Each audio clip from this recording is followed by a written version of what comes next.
Olá, amigas, amigos. Estamos iniciando a nossa conversa de toda terça-feira, hoje um pouquinho rouco por causa do ar-condicionado do final de semana, aguardando a entrada das pessoas. Boa noite, Meire, Sanavia, irmã do coração, Ronise 19, boa noite. Boa noite, Arnaldo Quaresma. Boa noite. Prazer recebê-la, Ronise 19, nosso grupo aí. Boa noite, Cleonice 674. Boa noite, Maria Alves Silveira. Boa noite, Patrícia Oliveira Godoy. Margarete Cesarino, boa noite. Direto de São Paulo, né, Margarete? Que bom tê-la aí conosco. Laura 6417, boa noite. Nós hoje estamos aí um pouquinho roucos. O ar-condicionado, as mudanças de temperatura dos últimos dias na viagem em Belo Horizonte, mas estamos bem tranquilos, satisfeitos de estarmos aqui conversando com vocês nessa terça-feira. Eu tinha assumido um compromisso com as pessoas que nos escutaram a semana passada, falar um tema extremamente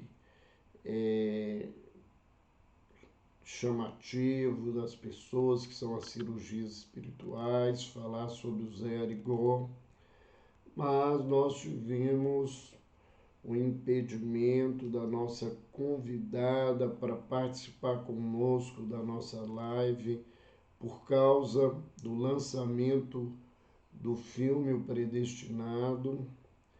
Ela é uma das biógrafas do Zé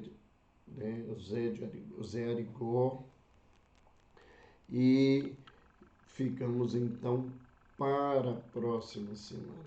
Então, nós vamos ter uma conversa bastante interessante na próxima semana sobre as cirurgias espirituais e o trabalho mediúnico de Zé Arigó, que foi um dos grandes médiuns do século passado. Mas a nossa conversa hoje é uma conversa a pedido de um casal que eu atendo, e é muito interessante. Eles são avós, mas eles queriam que a gente falasse sobre a questão dos filhos no mundo de transição. Então, nós vamos tentar discutir esse tema numa outra ótica. Por que a gente fala numa outra ótica?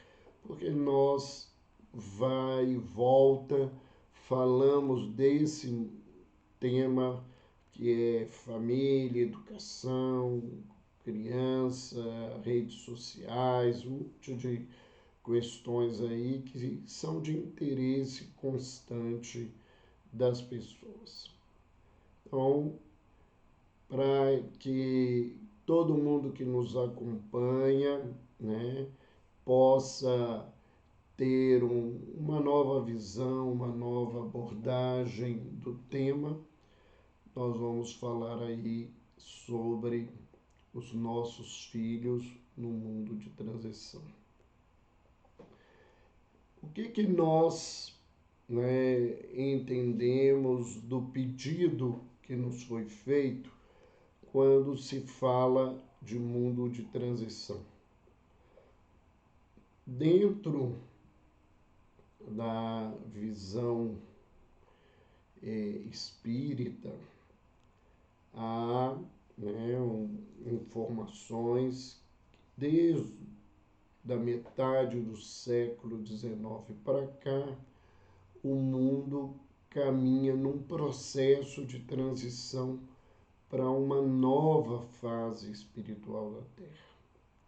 Embora nós não tenhamos de maneira absoluta, certa, de quando essa entrada numa outra fase espiritual vai acontecer.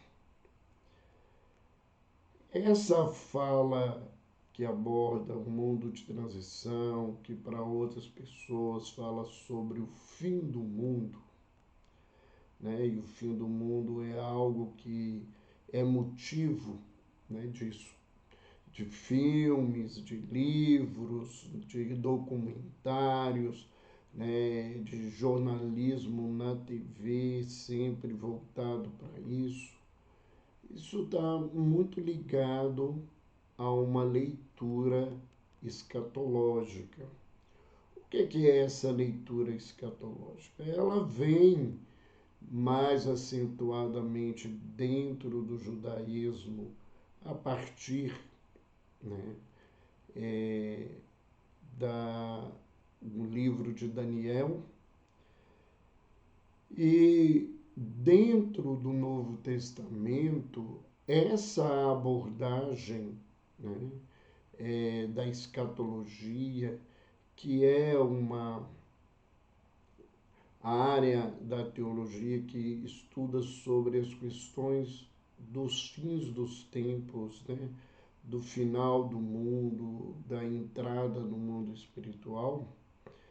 Isso sempre foi móvel de curiosidade, de medo, temor, de busca da humanidade, principalmente no mundo ocidental. E a gente vê pelas condições atuais do planeta se relacionando muito o que a Terra vive com este mundo de transição.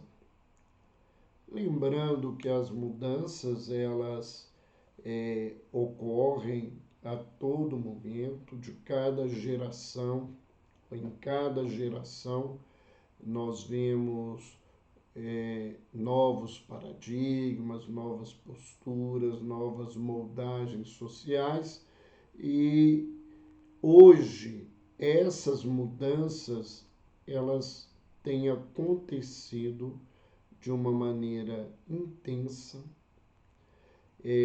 Tudo o que está ocorrendo no mundo, cheio de guerras, cheio de situações que fazem com que o homem tenha que mudar os seus paradigmas, das pessoas terem dificuldade de aceitar essas mudanças, de uma abordagem muito rígida, muito moralista diante de tudo isso que muda, faz também com que a criatura acredite que a gente está no final dos tempos, como está escrito nos evangelhos e no livro de Apocalipse, que é o último livro do Novo Testamento, e que é citado diversas vezes nas cartas dos apóstolos. Mas a escatologia, ela se prima pelas questões da promessa, né? Aquilo que é prometido, aquilo que é profetizado que vai acontecer. E dizem que as profecias, os que estudam as escatologias, que elas não são feitas para acontecer, e sim elas têm um contexto e uma proposta dentro do aprendizado de mudança das criaturas. Mas o que acontece hoje, o que a gente vê nesse mundo de transição, antes da gente falar da questão dos filhos nesse mundo de transição? Nós estamos num aprimoramento tecnológico muito grande. com avanços enormes que acontecem todos os dias. Cada dia que a gente acorda tem uma novidade. E, infelizmente, esses avanços tecnológicos, eles não são acompanhados de um avanço ético-moral da sociedade, de um aprimoramento espiritual da sociedade na mesma proporção. O nosso desenvolvimento intelectual, ele está muito além do aprimoramento moral da humanidade. Nós vivemos uma globalização onde tudo que acontece é compartilhado de uma maneira muito rápida. As informações de tudo chegam muito rapidamente em todos os lugares. É claro que não é da mesma forma na Terra como um todo, pelas questões socioeconômicas, pelas discriminações econômicas e raciais que são feitas, infelizmente, pelo mundo mais tecnológico, mas isso caminha cada vez mais e, diante de tanta informação, há uma necessidade da separação do que seja verdade, do que seja bom, do que seja útil. E muitas vezes nós, do ponto de vista individual, não temos todos os recursos para fazer essa separação, essa avaliação. Somos iludidos, com informações falsas, com leituras não científicas, com ensinamentos não adequados, e enfrentamos aí todo esse processo. Nós convivemos na Terra, principalmente no mundo ocidental, com uma quebra do paradigma da família, aquela família que deveria ser honrada, onde todo mundo deveria lutar, onde os papéis eram muito estáveis, muito rígidos, muito claros e objetivos. Hoje isso não é assim mais, e principalmente a gente convive com uma fragilidade dos laços familiares. Então, hoje, com a ampliação de todo esse aprimoramento social, nós vemos os casais se separando, os pais vivendo papéis isolados, às vezes abandonando o seu papel, infelizmente, e principalmente os homens, quando se separam em determinado momento, parecem que não têm filhos, e não se obrigam a estar com eles, e às vezes só mantém o sustento financeiro deles enquanto a lei exige, e muitas vezes nem isso é feito e é preciso de processos judiciais.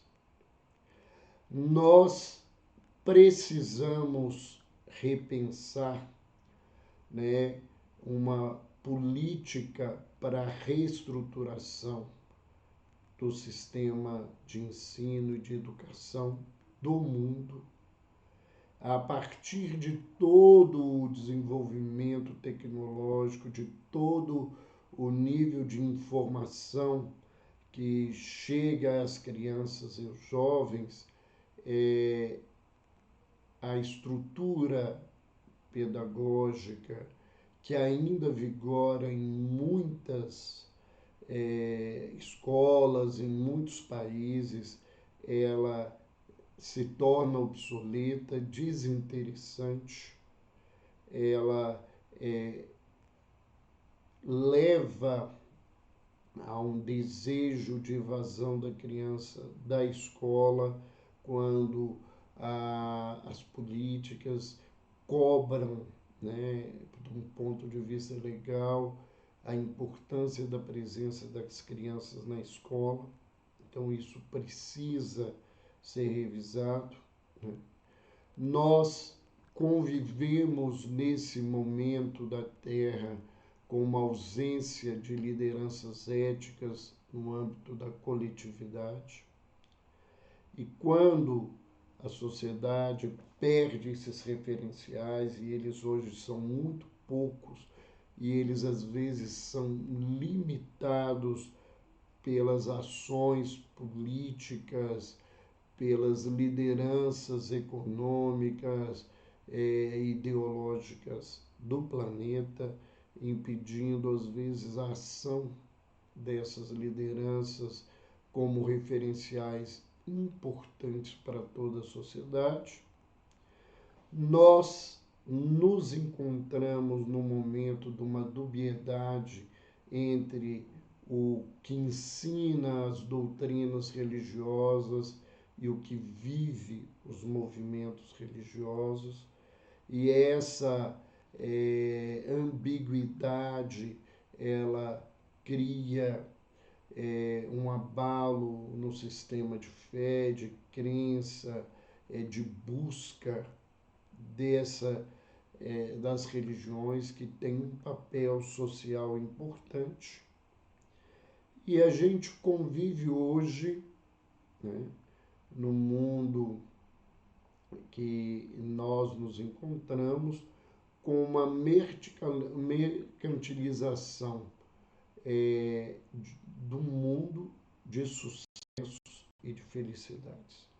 Então a gente vê aí as mídias, as redes sociais, as pessoas buscando e as pessoas vendendo todo o tempo essa postura, né, de que nós podemos alcançar sucesso e felicidade, poder e dinheiro de uma forma muito rápida. Então, o que a gente vê agora, né? O que a gente vê nesse instante dentro da nossa sociedade? Que os filhos estão pedindo socorro, né? As crianças vivem num mundo onde, desde pequenininhas, elas pedem socorro, e isso acontece, né, pela omissão de grande parte dos pais e dos educadores, por medo, por própria incompetência estrutural, pelas necessidades e exigências sociais, por inúmeras situações complexas, pela própria, né, leniência dos pais e educadores nesse contexto. E a gente então vai convivendo cada vez mais com situações mais complexas, né? E a gente então tem que fazer reflexões cada vez mais constantes. Então, quando nos pedem repetidamente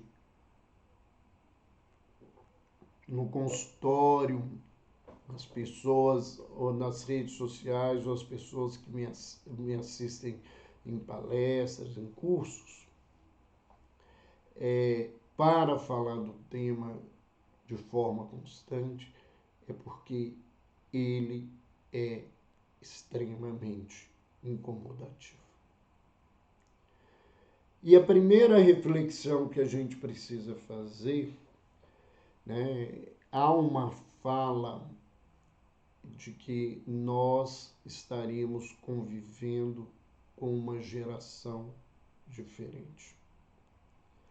E aí, do ponto de vista místico, né, surgem várias linguagens, né, de crianças índicos, crianças cristais e outras nomenclaturas, né, que embora eu respeite o posicionamento das pessoas,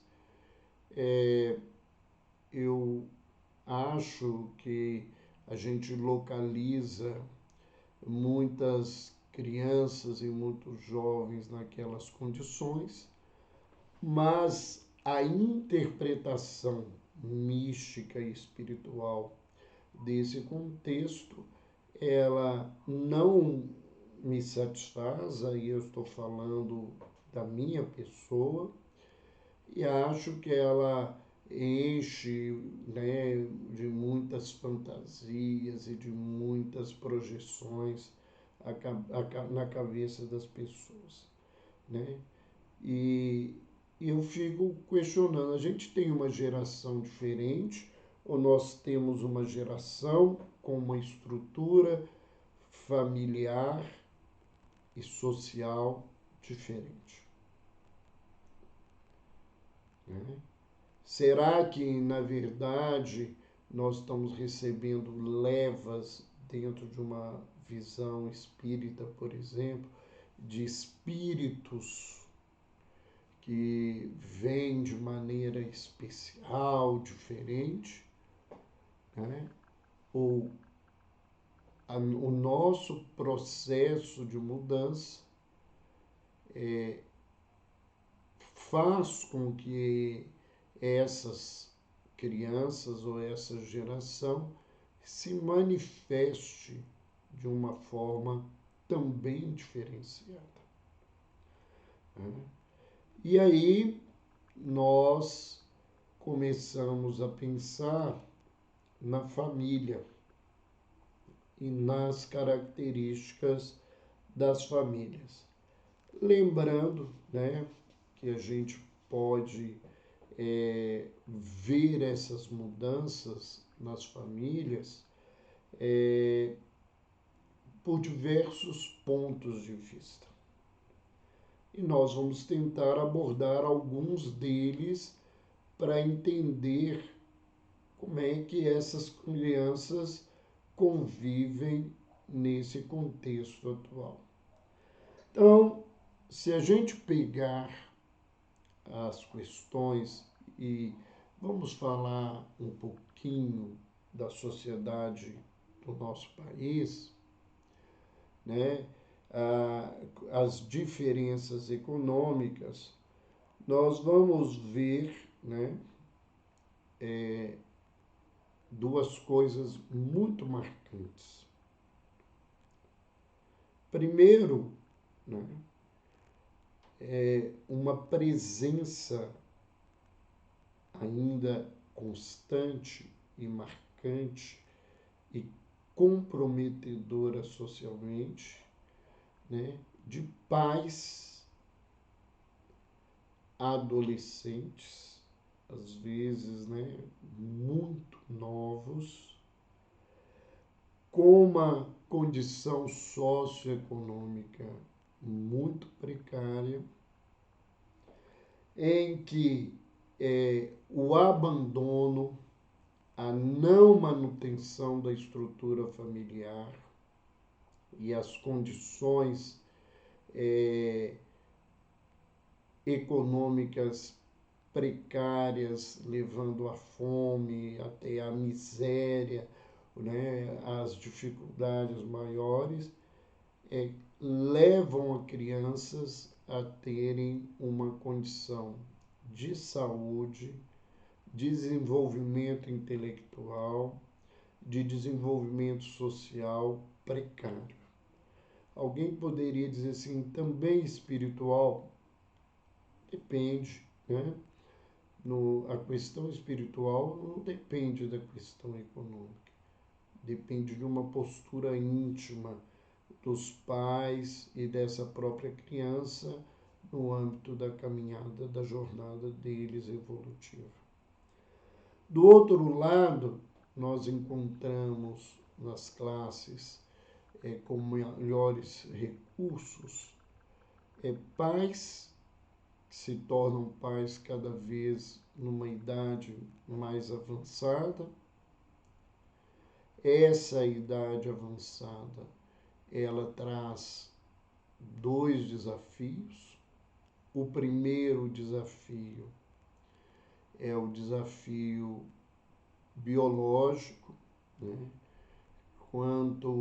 Quanto mais idade tem as mães, maior chance de ter filhos com determinadas dificuldades no campo orgânico, inclusive no campo mental e intelectual. E esse é um elemento muito presente. Nós temos uma outra situação muito real, né, que é muito importante na questão da presença e da participação do desenvolvimento da criança, que quanto mais velhos os pais, menos energia eles terão para enfrentar os filhos novos que precisam de energia e atenção.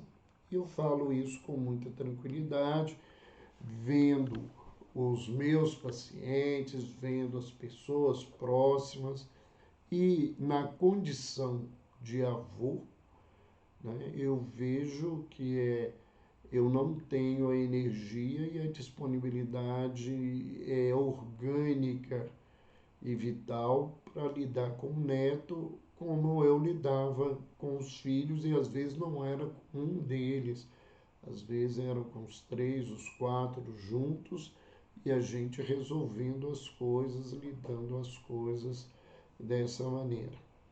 Então, essas situações, elas vão levar consequências, né? Vão criar consequências para essa geração nova. Um fator que é muito marcante na grande maioria das classes econômicas é a maior ausência em questão de tempo e muitas vezes até em questão de disponibilidade afetiva dos pais na vida das crianças. Isso leva a uma terceirização das crianças.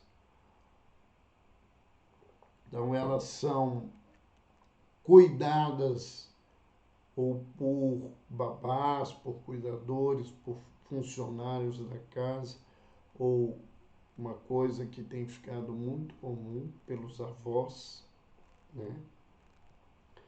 E essa abordagem, ela é diferente da abordagem que a gente vê quando os pais se disponibilizam para essa coisa. Então, isso é uma questão, né? E há um outro processo de terceirização, que é o deslocamento da função de educação para a instituição de ensino, né? Muitos pais fazem a leitura de que a escola deve ter um papel primordial de educação das crianças, enquanto esse papel deveria ser um papel de instrução com características educativas, sim, nós não negamos essa colocação, mas não na postura e na abordagem que muitas vezes a gente vê os pais colocando nas escolas. As escolas se tornam babás diferenciadas e principalmente, né, por causa da ausência dos pais, o processo de relacionamento hoje do aluno com a escola é desafiador e muitos pais com um sentimento de culpa, né, com uma visão errônea, exigem que a escola sirva aos filhos sem nenhum processo de repreensão. Né? Nós não estamos falando aqui de castigos ou agressões que não são, né, moralmente aceitas, mas e isso aumenta uma visão da criança de que a escola está para servi-la e não para instruí-la e educá-la. Nós temos ainda uma abordagem que essas crianças enfrentam, que hoje a família, né, tem diversas formas de se estruturar. Então, hoje nós não temos só as famílias que são organizadas a partir de um pai e de uma mãe. Muitas vezes essas famílias são acrescidas de outros tipos de autoridades dentro da casa, o que acreditam ter essa autoridade ou alguém que lhe é dada essa autoridade. Então, isso é dividido, cria parâmetros diferenciados na cabeça das crianças, com presença dos avós, de tios, né, de contexto. E nós temos pais e mães solteiros, nós temos famílias com 2 pais, com 2 mães, famílias onde o pai ou a mãe são trans, e isso às vezes ainda é móvel de discriminação, de violência social. Então, no mesmo caso, as questões dos pais homoafetivos.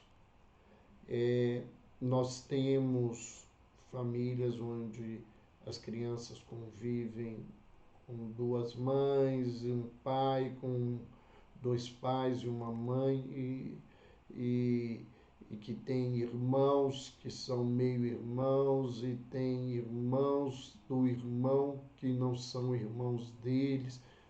Uma questão complexa, e isso enche a cabeça das crianças, né? Elas até vão aprendendo a conviver com isso com um certo ar de normalidade, mas como isso não é bem trabalhado e preparado na cabeça dos adultos, isso também cria, né, desafios no processo da vivência dessas crianças. Nós, na verdade, né, vivemos numa sociedade que Zygmunt Bauman chama de sociedade líquida. Né?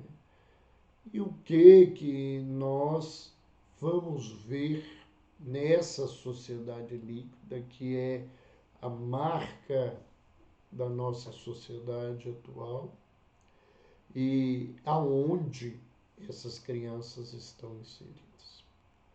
Então, nós vamos ver que o individualismo tem um papel importante nessa sociedade atual. A gente pode fazer uma analogia, né, por uma metáfora, né, que foi por isso que se criou essa expressão, né, da sociedade líquida, né, querendo entender, né, que tudo que está no contexto daquele líquido está conectado e qualquer movimento de qualquer partícula daquele líquido, esse movimento vai influenciar as outras partículas e as mudanças elas podem acontecer constantemente, né? E o que acontece nessa nossa sociedade? Ela vive uma ruptura, né, do homem, do ser social, com as instituições e estruturas modais do passado, né? E ela é fundamentalizada no individualismo. Então, a partir dessa preocupação, dessa visão voltada para o indivíduo, nós temos um questionamento e uma ruptura de visões de instituições importantes, e essa quebra dessa visão, ela influencia profundamente a vida dessas crianças. Então, família, escola, igreja, Estado, identidade de gênero, tantas outras coisas são profundamente questionadas nessa sociedade.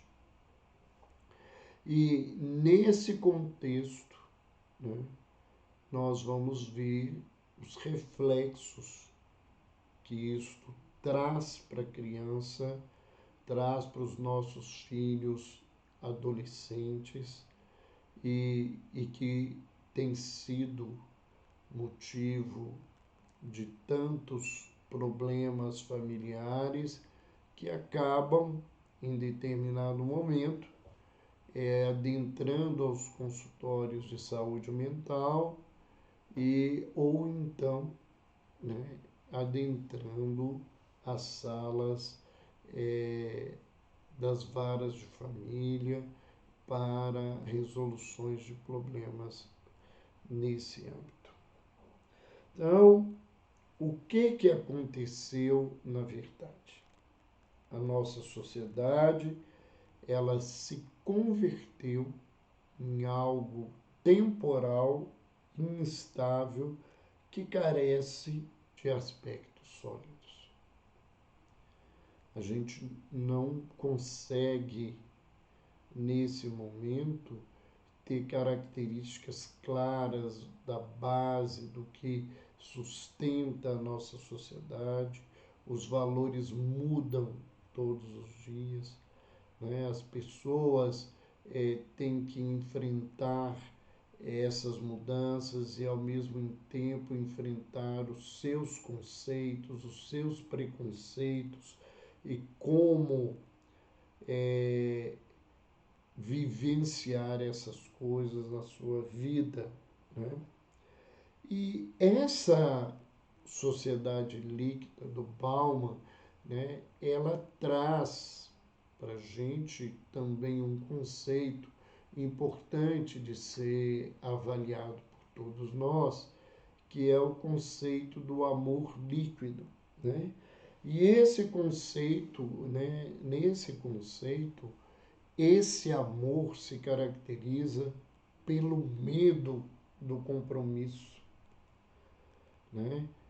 Pelo desafio da necessidade da renúncia e pela rejeição das criaturas a esse papel de renunciar no momento de comprometimento, no momento de compartilhamento social. Então, todo esse processo, ele existe porque hoje nós nos demarcamos socialmente por um individualismo muito grande. Primeiro eu, depois eu e a minha família, e nós somos incapazes, na grande maioria das vezes, de conviver e compartilhar com as pessoas situações de aprimoramento, porque a gente quer a gente em primeiro lugar. Isso é demarcado nas relações afetivas dentro da família, isso é demarcado na escola, onde a criança foi preparada para achar que ela é a principal, que a escola se acha mais importante, que a família se acha mais importante. Nós temos o problema da postura, né, diante dos desafios sociais.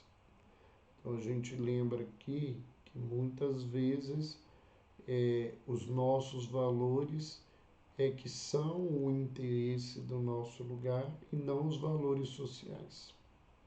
Eu me lembro um momento de ouvir alguém, agora nesse instante eu não me recordo quem que me inspirou a guardar essa ideia, né, de um acidente no trânsito, onde um jovem comete um erro dirigindo o carro e provoca um acidente, e dá aquele burburinho, e de repente a figura do pai chega, e o pai sai de um carrão e já chega assim: eu não quero saber de nada, qualquer coisa que for, eu estou ao lado do meu filho. Então a questão do que é justo, do que é certo, o que verdadeiramente aconteceu, não é uma preocupação. E isso acontece em todos os campos.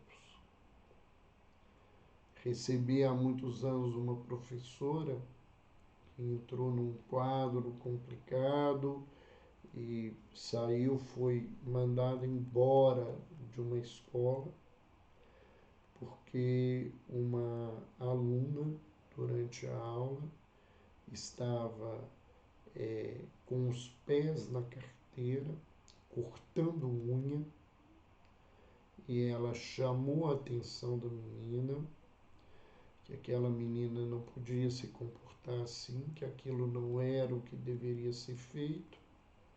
A menina mandou um palavrão para a professora, ela colocou a menina fora da sala, e no dia seguinte os pais, e o pai era um assessor de um político importante na cidade, foi à escola e exigiu que a diretora mandasse embora aquela, vou usar a expressão, me desculpe, aquela vaca que desrespeitou a minha filha. E ela foi mandada embora. Então, esse contexto é desse lugar, dessa sociedade que perdeu essas bases e que vive, né, esse individualismo constante. Então, nós temos uma sociedade tecnológica que leva a uma enchente de informações, com um despreparo social para o aprendizado e a vivência num mundo saturado de informações. Começamos por aí. É tanta informação, tantas coisas que são faladas, são tantas coisas que são apregoadas, seja no dia a dia, seja nas redes sociais, seja onde for. É tanta gente se arvorando em dizer de verdades que não são verdades, de certezas que não são certezas, que as pessoas ficam perdidas nesse contexto. Então, se nós somos baseados no individualismo, a nossa sociedade ela convive com uma coisa que é contraditória, né? Porque ela é uma sociedade egoísta. Os valores maiores dessa sociedade é o hedonismo, o menor esforço, o imediatismo, a falta de regras ou de respeito às doutrinas e às convenções sociais, a busca do sucesso, do poder, do dinheiro a qualquer custo para atender a nosso individualismo, e o egoísmo por si só, ele vai levando a criatura a perder o sentido da vida. E essa questão, ela se complica cada vez mais. Inclusive, é uma sociedade que questiona cada vez mais a vida, o que é a vida, para que se vive, né? Pessoas que defendem o aborto, que defendem crime de honra, que defende o armamento da sociedade, acreditando que a violência resolve os problemas, uma sociedade que apoia, né, a morte, a eutanásia, o suicídio assistido, como algumas pessoas usam a expressão, né? Esse lugar, né, é extremamente complexo, porque a vida perde o seu sentido e a gente fica perdido, né? Então, tem pessoas que focam no aborto e quem diz que defende o aborto é as pessoas corretas. Mas quando você ouve as pessoas que se dizem corretas defendendo o aborto, porque o feto tem que ser protegido, ele tem direito à vida, essas mesmas pessoas defendem a pena de morte, defendem a eutanásia, defendem a violência e o crime, e isso só mostra que essas pessoas não entendem o que é a vida, o direito para a vida e o valor que a vida tem, e outros do outro lado que fazem o mesmo processo e o mesmo contexto. Então, nós convivemos com tudo isso, né? E as crianças, elas vão se perdendo nesse lugar. Porque se os pais não conseguem ver sentido na vida, se os pais estão envolvidos nesse processo, o que eles vão aprender não é o que a escola ensina. O que eles vão aprender não é o que o catecismo ou a aula de moral cristã passa para eles na vida. O que eles vão aprender é o que os pais fazem e vivem. O que a nossa sociedade mostra na televisão, nas redes sociais o tempo todo. Então, nós vemos ainda nesse contexto as famílias de precariedade econômica, que têm necessidade de satisfazer a fome, as condições básicas de vida, que diante, né, da falta de políticas sociais adequadas, levam esse indivíduo, de um lado, para a mendicância, quando essas pessoas têm uma postura mais digna diante da luta da vida, ou para o crime, e no Brasil, principalmente para o tráfico, que é um lugar onde as pessoas acreditam que ganham dinheiro fácil, mas que também perdem a vida facilmente.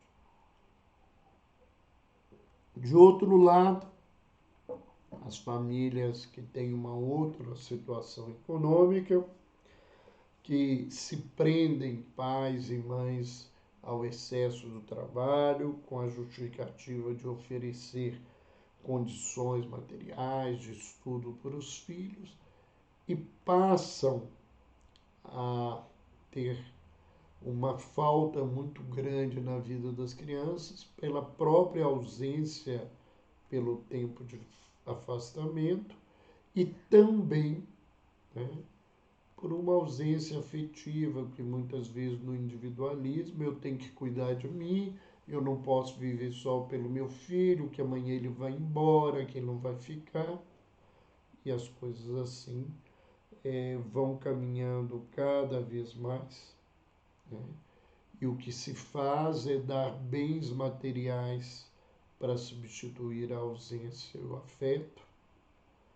Então, as crianças aprendem um processo de mercantilismo, mas à medida em que você recebe muita coisa que você nem pediu, você não aprende a lição da gratidão, você passa a desvalorizar aquilo que você tem, porque a partir do momento que é seu, você quer outras coisas.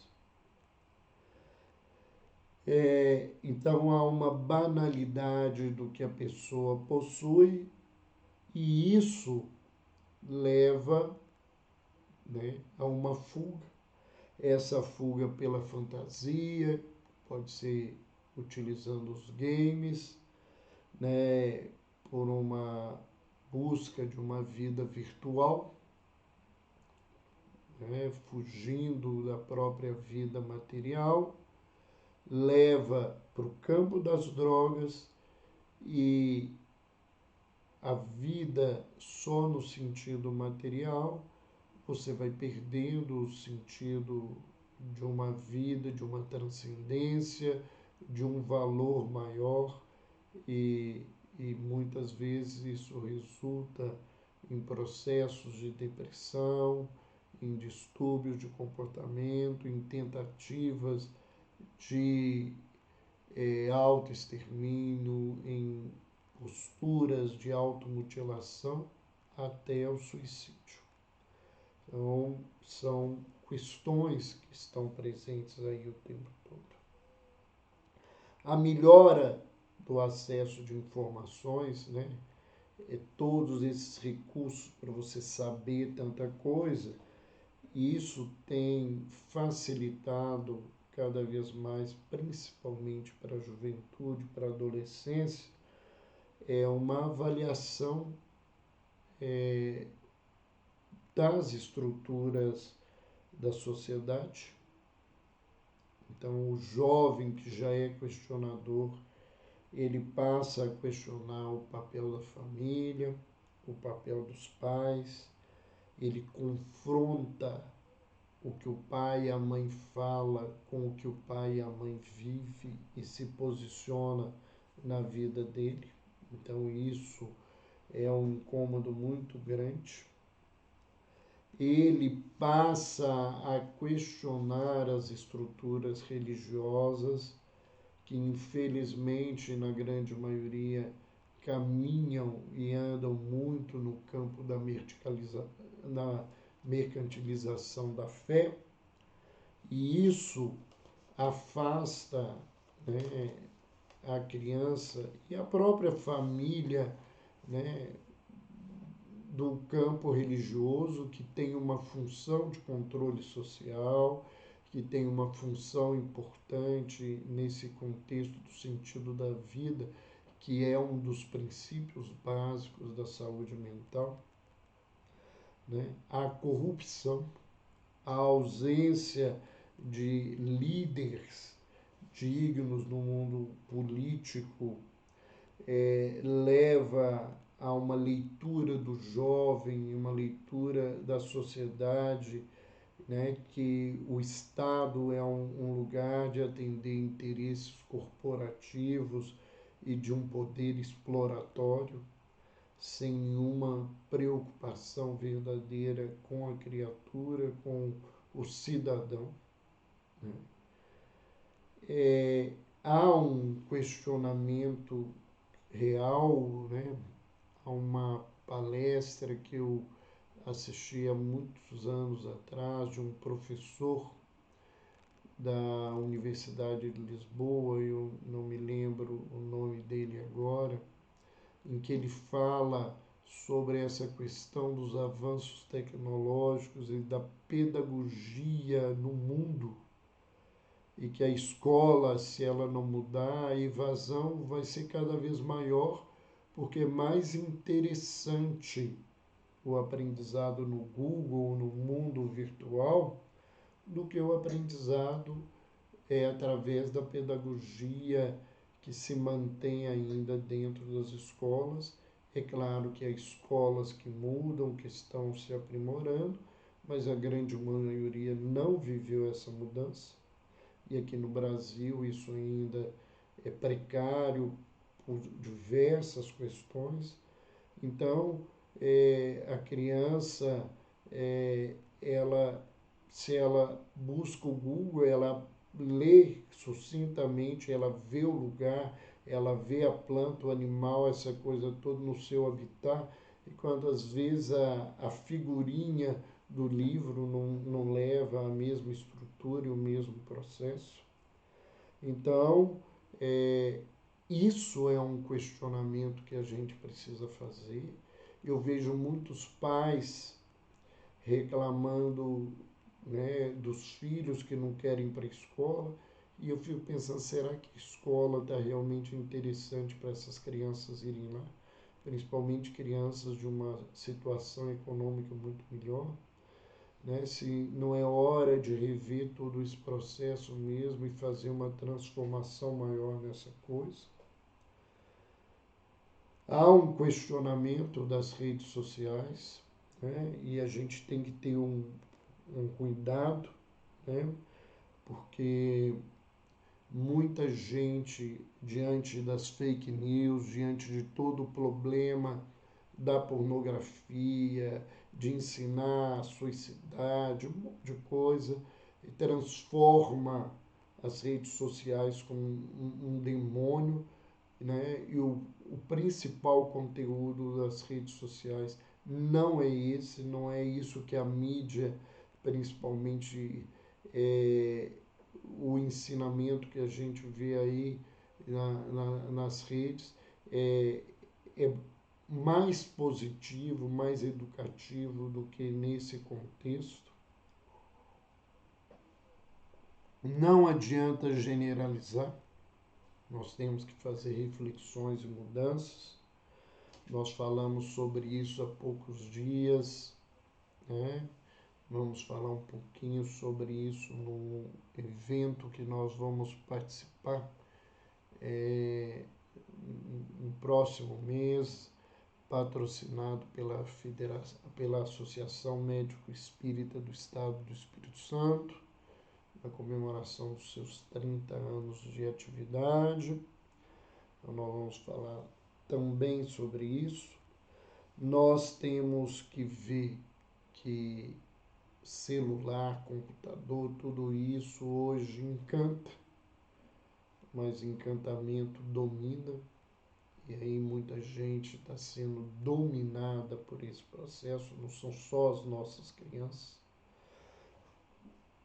Então, se a gente não repensar nesse lugar, nós vamos ter cada vez mais jovens viciados em internet, viciados em game, viciados em celular, porque isso encanta. E se a gente não tem uma família que encanta, que traz outras formas de encantamento, dá outras oportunidades de estrutura de relacionamento e de entretenimento para essas crianças, as coisas vão ficar muito difíceis, né? Tem essa venda dos prazeres, então elas acreditam que a gente alcança sucesso sem esforço, né? Ela leva a ideia de que felicidade você compra num curso que se ensina, né?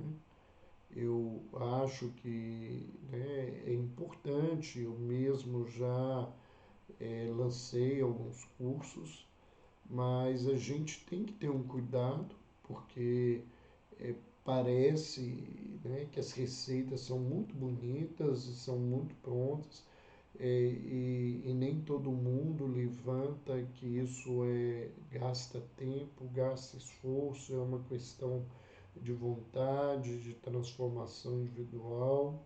Tem remédios para resolver tudo, né? Todas as dores, todos os problemas, todas as impotências, sejam intelectuais, morais, sexuais das pessoas, né? Então a gente vê aí o que esse mundo, né, faz. É uma ilusória máquina de sucessos, e esse mundo virtual ele atende, né, ao individualismo da criatura.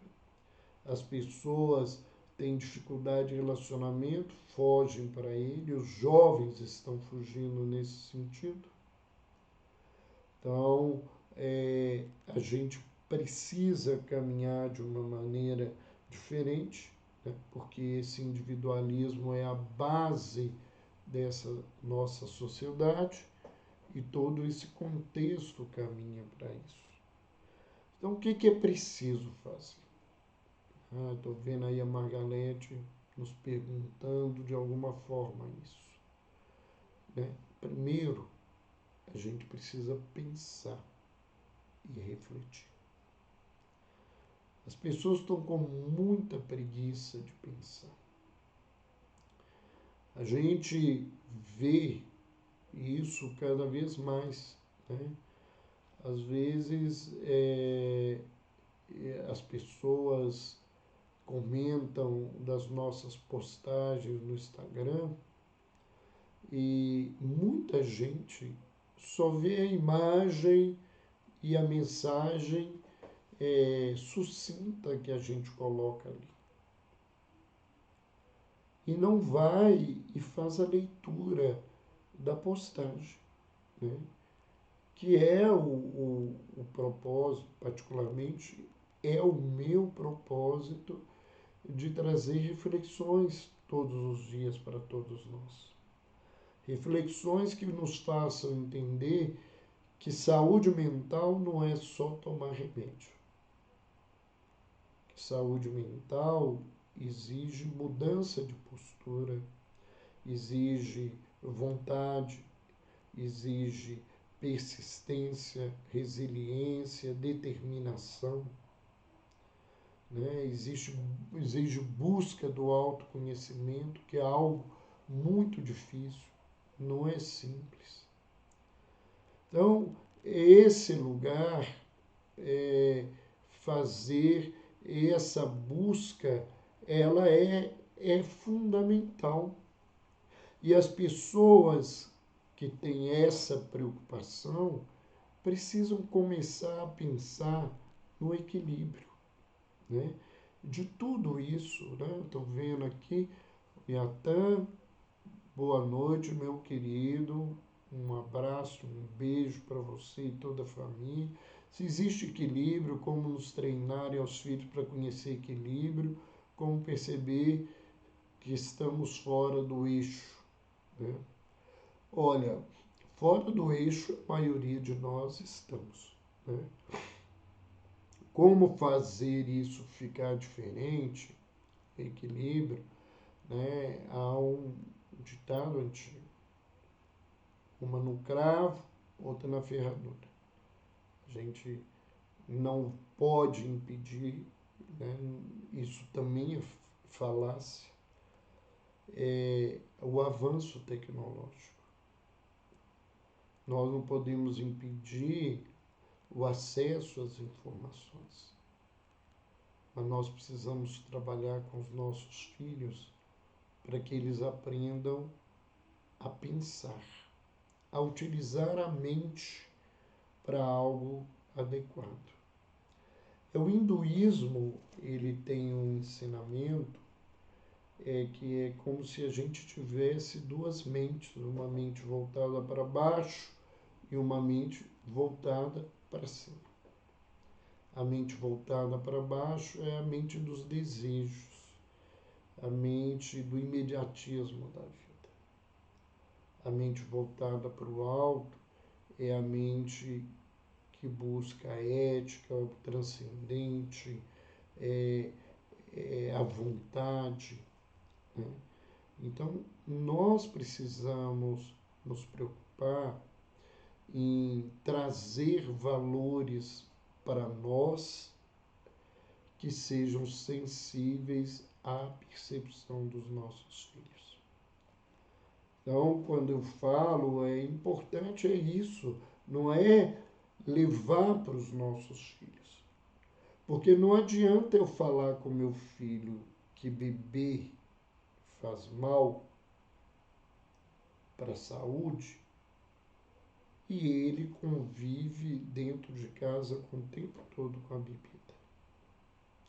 Não adianta eu falar com o meu filho em honestidade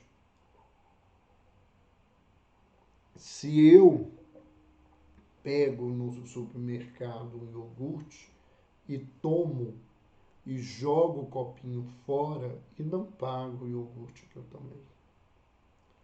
Não adianta eu falar com meu filho para não mentir e eu mando ele mentir quando alguém chama no portão, no telefone, e eu digo para ele para dizer que eu não estou, embora eu esteja ali. Então, nós precisamos de retomar uma visão de um sentido transcendente da vida.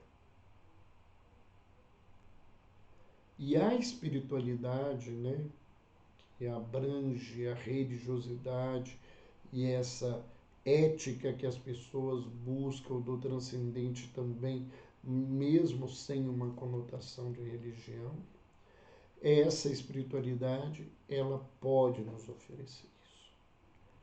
Então, se nós queremos uma sociedade menos individualista, a primeira coisa que eu tenho que fazer é diminuir o meu individualismo, mesmo que o mundo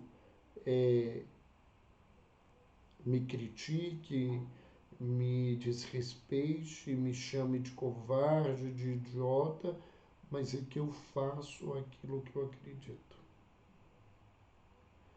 Então, nós precisamos compreender que a incoerência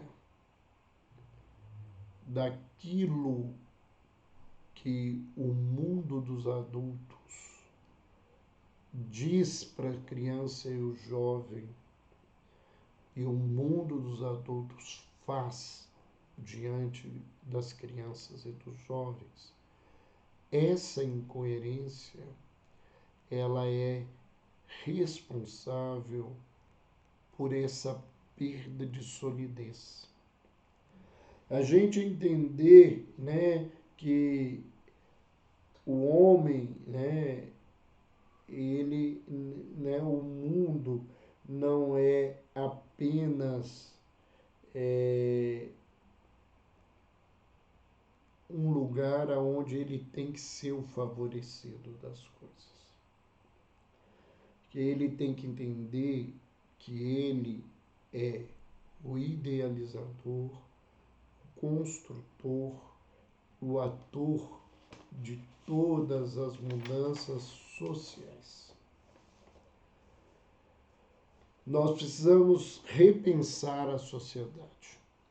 E repensar a sociedade não é crer que os valores passados são suficientes. Até porque a maioria dos valores passados são extremamente questionáveis. Repensar a sociedade não é acreditar que cuidar de si e dos seus é suficiente. Né? Nós não podemos acreditar nisso. Repensar a sociedade é não culpar os outros e as instituições fazendo-nos de vítimas da sociedade. Não é isso que é repensar. E repensar não é imaginar que a tecnologia e os seus avanços são o demônio da nossa sociedade. Né? Se algo é líquido, é fluido, ele tem que ser contido. Né? Senão tudo vai escoar, tudo vai se perder.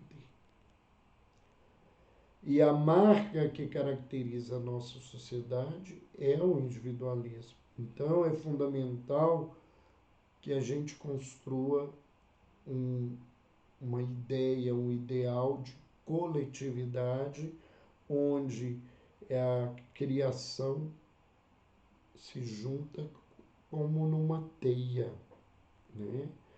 Nós estamos conectados e qualquer coisa que aconteça com um e com o outro, a gente será perdendo. Então, os ideais éticos, morais têm que ser assumidos sem a hipocrisia da aparência em relação à essência. Porque moral não é moralismo.